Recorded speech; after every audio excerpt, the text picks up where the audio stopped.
এ আল্লাহ, তুমি পড়ে গেছো। এখানে আসো, এখানে আসো। ডিম এ কি করব?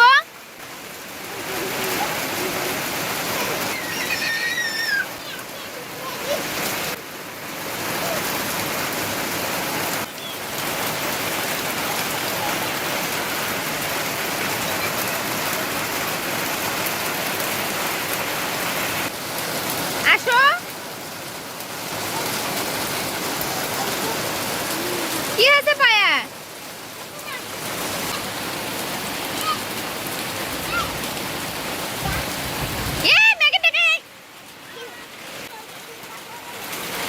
তোমাকে ডিস্টার্ব করবো না।